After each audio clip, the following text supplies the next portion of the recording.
Hi friends, നമ്മുടെ YouTube ചാനലിലേക്ക് എല്ലാവർക്കും സ്വാഗതം. അപ്പോൾ ഇന്ന് നമ്മൾ വീഡിയോയുടെ പറയാൻ പോകുന്നത് ഇപ്പോൾ മാരുതി ആൾട്ടോ ആണ് വണ്ടി. അപ്പോൾ ഇതിൻ്റെ കസ്റ്റമർ കംപ്ലയിൻറ്റ് എന്ന് വെച്ച് കഴിഞ്ഞാൽ പെട്രോളിൻ്റെ സ്മെല്ല് വരുന്നുണ്ട്. പക്ഷേ അത് എപ്പോഴും ഇല്ല. ഓട്ടോ ഒക്കെ കൊണ്ട് നിർത്തുമ്പോൾ അല്ലെങ്കിൽ സ്റ്റാർട്ട് ചെയ്യുന്ന സമയത്തൊക്കെ പെട്രോളിൻ്റെ സ്മെല്ല് ബാക്ക് സൈഡിൽ നിന്ന് വരുന്നുണ്ട്. അപ്പോൾ അതിന് വേണ്ടിയിട്ട് നമ്മളിപ്പോൾ അതിൻ്റെ പൈപ്പും കാര്യങ്ങളും നോക്കിയ സമയത്ത് അതിനകത്ത് ചെറിയ ചെറിയ ഹോളുകളും കാര്യങ്ങളും ഉണ്ടായിരുന്നു. അപ്പോൾ നമ്മളിപ്പോൾ ടാങ്ക് അഴിച്ചു വെച്ചിട്ടുണ്ട്, അതിൻ്റെ ഫിൽറ്ററോട്ട് പോകുന്ന പൈപ്പ് ഉൾപ്പെടെ അഴിച്ചു വെച്ചിട്ടുണ്ട്. അപ്പോൾ അതിൻ്റെ കണ്ടീഷനും കാര്യങ്ങളും നമുക്ക് നോക്കാം.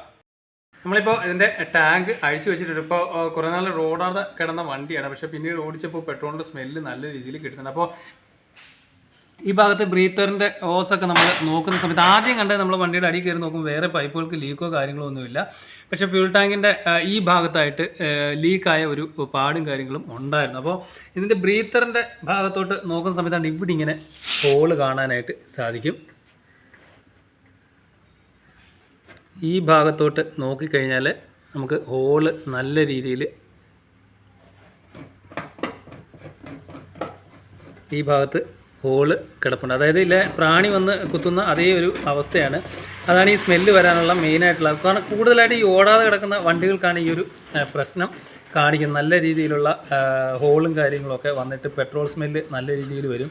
അതുപോലെ തന്നെ മൈലേജ് ഷോട്ടും കാര്യങ്ങളൊക്കെ ഉണ്ടാവും. അപ്പോൾ നമ്മളിത് ജസ്റ്റ് ഒന്ന് ചിരണ്ട് നോക്കുകയാണ് വേറെ എവിടെയെങ്കിലുമൊക്കെ ഹോളും കാര്യങ്ങളൊക്കെ ഉണ്ടോ എന്നുള്ളത്.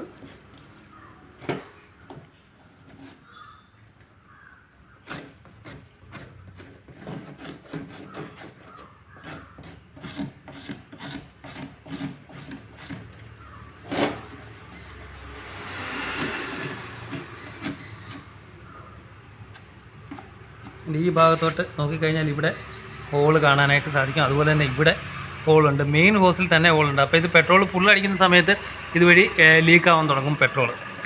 ഈ ഭാഗത്ത് ഹോളുണ്ട്. അതുപോലെ തന്നെ ഇവിടെ നമ്മൾ നോക്കുന്ന സമയത്തുണ്ട് ഇവിടെ ഹോള് കാണാനായിട്ട് സാധിക്കും.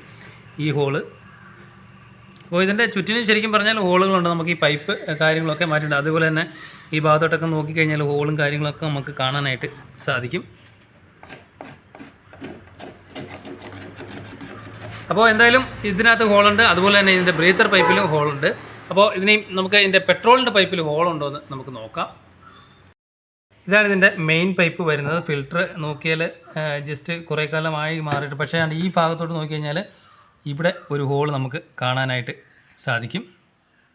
ഈ ഭാഗത്ത് പെട്രോളിൻ്റെ എല്ലാ ഹോസിൽ ആ പ്രാണി കുത്തി അതേ ഹോള് കിടപ്പുണ്ട്. അതുപോലെ തന്നെ ഇവിടെയൊക്കെ പെട്രോൾ ലീക്കായതിൻ്റെ ലക്ഷണങ്ങളും കാര്യങ്ങളൊക്കെ കാണിക്കുന്നുണ്ട്. ഇങ്ങോട്ട് നോക്കിക്കഴിഞ്ഞാൽ മനസ്സിലാവും ഇവിടെ പെട്രോൾ ലീക്കായ ലക്ഷണങ്ങളാണ്. അപ്പോൾ ഇതിലും ഈ പൈപ്പിലും എന്തായാലും ഹോളും കാര്യങ്ങളും ഉണ്ടാവാനുള്ള ഈ പൈപ്പ് നോക്കിയാൽ തന്നെ അറിയാം കാലങ്ങളായിട്ട് വണ്ടി ഓടിക്കാതെ ഇട്ടിരുന്നിട്ട്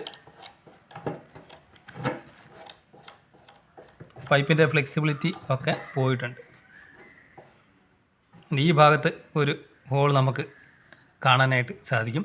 അപ്പോൾ ഈ പൈപ്പുകൾ മെയിനായിട്ട് നമുക്ക് മാറണം. അപ്പോൾ ഈ പെട്രോളിൻ്റെ സ്മെല്ലുണ്ടെങ്കിൽ അത് കാര്യമായിട്ട് തന്നെ നോക്കുക. ഇല്ലെന്നുണ്ടെങ്കിൽ എന്താ സംഭവിക്കുന്നതെന്ന് വെച്ച് കഴിഞ്ഞാൽ വണ്ടി സൈലൻസറിൻ്റെ ഭാഗത്തൊക്കെ പെട്രോൾ നല്ല രീതിയിൽ ലീക്കായി കഴിഞ്ഞാൽ വണ്ടി കത്തിപ്പിടിക്കാനുള്ള അവസ്ഥയും കാര്യങ്ങളൊക്കെ ഉണ്ടാവും. പെട്രോൾ സ്മെല്ലുണ്ടെങ്കിലും മൈലേജ് നല്ല രീതിയിൽ ഷോർട്ടാവും. അതുപോലെ തന്നെ ഈ ഭാഗത്തോട്ട് നോക്കി കഴിഞ്ഞാൽ ബ്രീത്തറിൻ്റെ ഇവിടെ നമ്മളൊരു ഹോൾ കണ്ടു, പക്ഷേ ഇവിടെയും ബ്രീത്തറിൻ്റെ ഹോളുണ്ട്. അതായത് പെട്രോൾ ഈ ഭാഗത്ത് ബ്രീത്തറിൻ്റെ ഹോള് എന്ന് പറഞ്ഞു കഴിഞ്ഞാൽ ഈ ഭാഗത്തോട്ട് നോക്കിയാൽ ഹോൾ നമുക്ക് കാണാനായിട്ട് സാധിക്കും. ഇവിടെയും ഉണ്ടൊരു ഹോൾ, ഇവിടെ ഒരു ഹോള് നമുക്ക് കാണാനായിട്ട് സാധിക്കും. ഇങ്ങോട്ട് നോക്കി കഴിഞ്ഞാൽ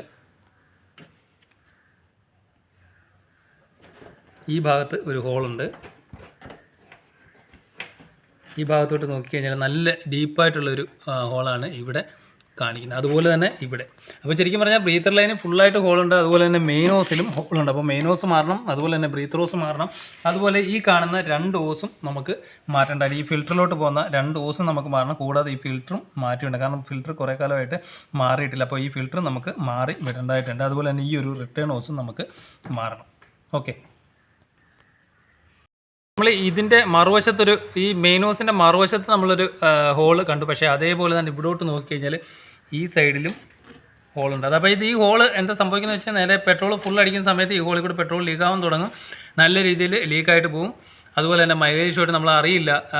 ചെറിയ രീതിയിലുള്ള പെട്രോൾ സ്മെല്ലൊക്കെ നോക്കിക്കൊണ്ടിരുന്ന് കഴിഞ്ഞാൽ നമ്മൾ എവിടെയെങ്കിലും ലോങ് ഒക്കെ പോകുമ്പോൾ ഫുൾ അടിക്കുന്ന സമയത്തായിരിക്കും പെട്രോൾ നല്ല രീതിയിൽ ലീക്കായിട്ട് പോകുന്നത് കാണാം. അപ്പോൾ ഇതിൻ്റെ ബ്രീത്തർ ഹോസ് മാറണം, അതുപോലെ തന്നെ മെയിൻ ഹോസ് മാറണം, അതുപോലെ തന്നെ പെട്രോൾ ഹോസും കാര്യങ്ങളൊക്കെ നമുക്ക് മാറ്റി എടുക്കണം.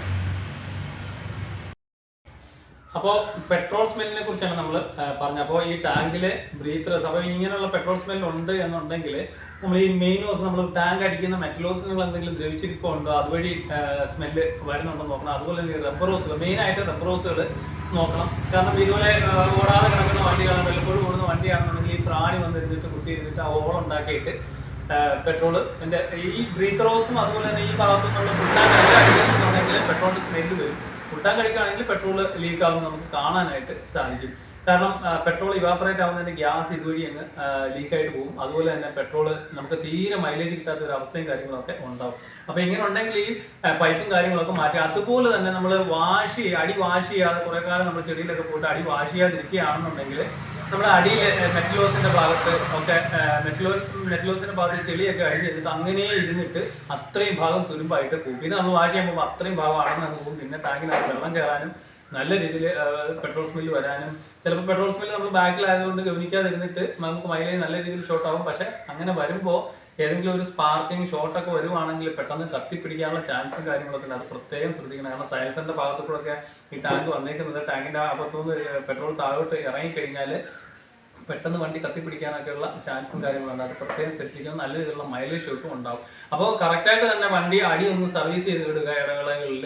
കാരണം ഈ മണ്ണ് കയറിയിരുന്നാൽ മെറ്റൽ പൈപ്പ് ദ്രവിച്ചു പോകും. അതുപോലെ തന്നെ നമ്മൾ വണ്ടി കുറേ നാൾ മണ്ണ് കയറിയിരുന്നിട്ട് ഈ റബ്ബർ ഹോസിലൊക്കെ മണ്ണ് കയറിയിരുന്നിട്ട് ഈ പ്രാണി ഒന്ന് കൂടുണ്ടാക്കിയിട്ട് ഇതേപോലുള്ള ചെറിയ ചെറിയ ഹോളുകളുണ്ട്. ഹോളുകൾ ഇട്ട് കഴിഞ്ഞാൽ എന്താ സംഭവിക്കുന്നതെന്ന് വെച്ച് കഴിഞ്ഞാൽ ഇപ്പോൾ പെട്രോൾ നല്ല രീതിയിൽ ഇവാപ്പറേറ്റ് ആകും. അതുപോലെ മെയിൻ ഹോസ്, അത് റിട്ടേൺ ഹോസ്, ഈ ടാങ്കിലോട്ട് വരുന്ന റിട്ടേൺ ഹോസിലും ടാങ്കിൽ നിന്ന് പോകുന്ന മെയിൻ ഹോസിലും ഹോളുകൾ ഉണ്ടെങ്കിൽ എന്താ സംഭവിക്കുന്നത് വെച്ചാൽ പെട്രോൾ നല്ല രീതിയിൽ സ്പ്രേ ആവുന്നത്. അതാണ് നേരത്തെ ലീക്കായ പാടാണ് ഇവിടെ ഇങ്ങനെ ഫിൽറ്ററിന്റെ ഭാഗത്ത് നമ്മൾ നേരത്തെ കണ്ടത്, ആ ഒളിച്ചു വന്നിട്ട് പെട്രോൾ കണ്ടത്. അപ്പോൾ പെട്രോൾ സ്മെല്ലിനെ കുറിച്ചാണ് നമ്മൾ ഈ വീഡിയോയിലൂടെ മനസ്സിലാക്കിയത്. ഏത് വണ്ടി ആയാലും പെട്രോൾ സ്മെല്ല് വരുന്നുണ്ടെങ്കിൽ കാര്യമായിട്ട് തന്നെ എടുക്കുക. ഇല്ലെന്നുണ്ടെങ്കിൽ അപകടത്തിലേക്കൊക്കെ അത് പോകുന്ന ഒരു കാരണങ്ങളൊക്കെ ഉണ്ടാവും. Okay, thank you for watching.